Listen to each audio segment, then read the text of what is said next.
In today's video, we are going to have a close-up and some card making, of course, with these brand new gorgeous large snowflakes. So first we have Snowflake Alice, and then no doubt named after our fearless design team coordinator Lydia, we have Snowflake Lydia. I love this one, probably my favorite out of the three. And then we have a Snowflake LaWanda. So we have three large, gorgeous snowflakes, and I cannot tell you how excited I am about these because I love snowflakes. I also have a load of card bases that I've done with various stencils and obviously ink blending with my life-changing blender brushes. So on these ones I have used blue inks of various degrees and shading and shapes, and then I've also added some glitter, some kind of glitter paste on top to kind of make it stand out.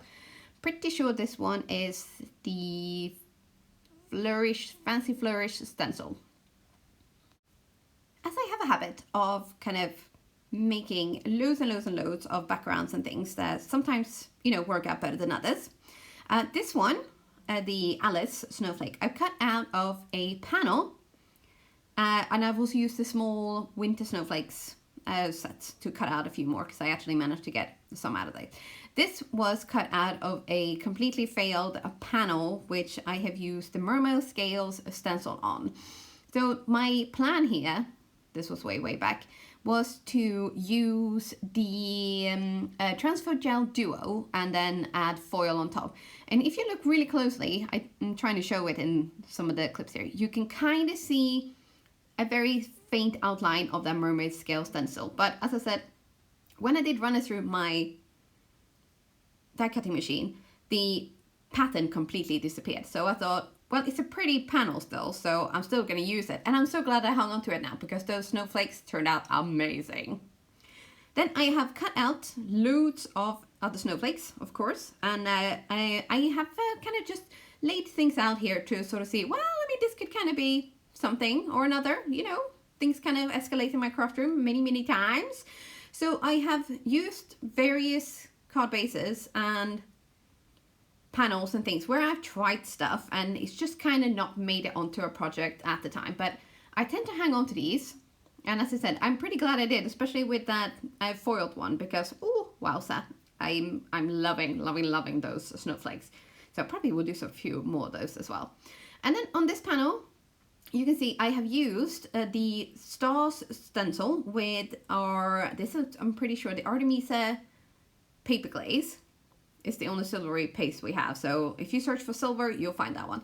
And that one I think I was going to use for some kind of slimline die cutting system card, but it didn't make it that panel. So, but I'm glad I hung on to it now because I'm going to make a very sort of moody, almost like gothic Christmas card.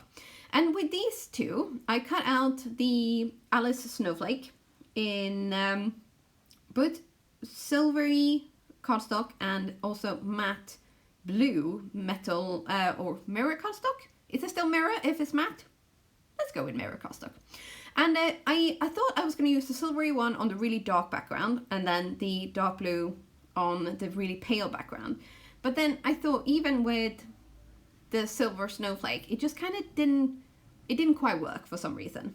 So I decided to layer them up instead to get a really fun one on that very pale one. And you might be able to see that there's a little bit of shimmer and glimmer in the background there because it was yet another experiment that didn't quite work out. And here I have a thin strip of vellum that I've heat embossed a sentiment on, and again, didn't work for the project I was working on at the time, but you know, I hung on to it because you never know when you're gonna need a sentiment like yesterday.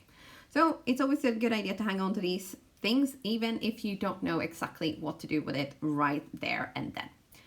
So here we're just going to glue down our LaWanda Snowflakes, and then we're going to add a sentiment on top of that one. And I think here I'm just using liquid glue because also when you're adding things on top of like paper glaze and other types of medias like this, it's always a good idea to have a liquid glue so you can kind of stick it down and press down. So you're probably going to need to add a little bit of pressure on top later on as well to make sure that everything stays where it's supposed to be. if you want to make sure your project is really flat and everything really does dry where it's supposed to go, you can always put your Misty on top or something else flat and then slightly heavy so that everything dries flat. Just make sure that no glue is peeking out, because the last thing you want to do is try to take your heavy weight off and then rip your project. That would be a real bummer.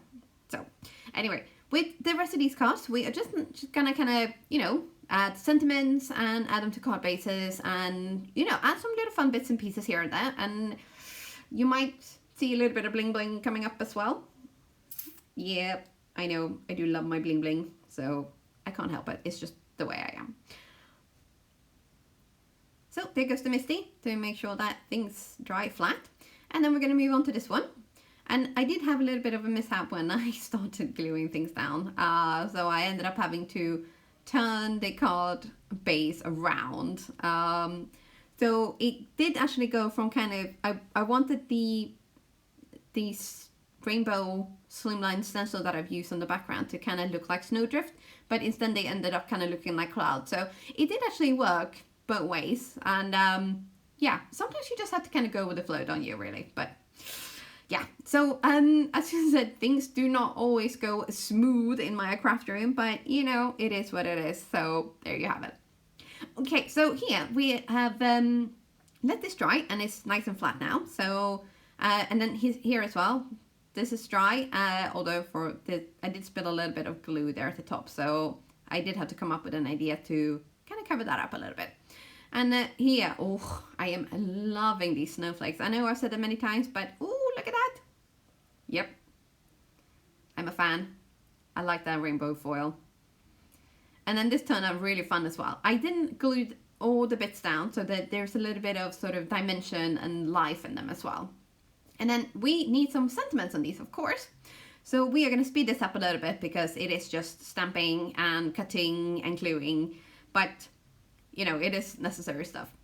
So on this one here, I did end up adding quite a few sequins from the gin and tonic mix, and I added these with glossy accents.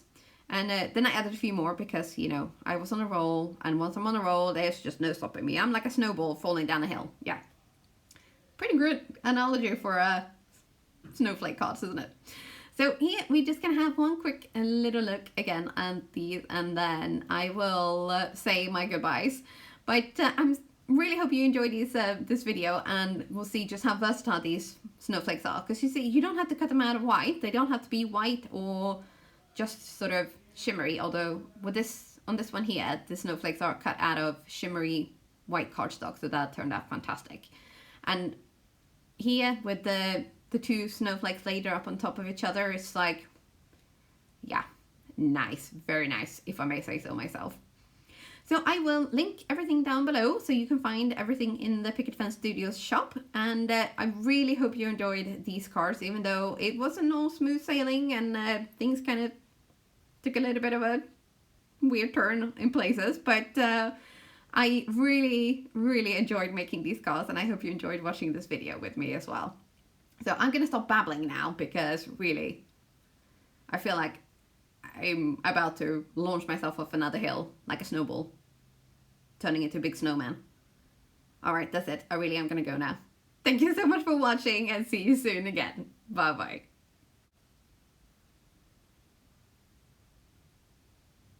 Oh, and don't forget to subscribe. I know, I'm going now.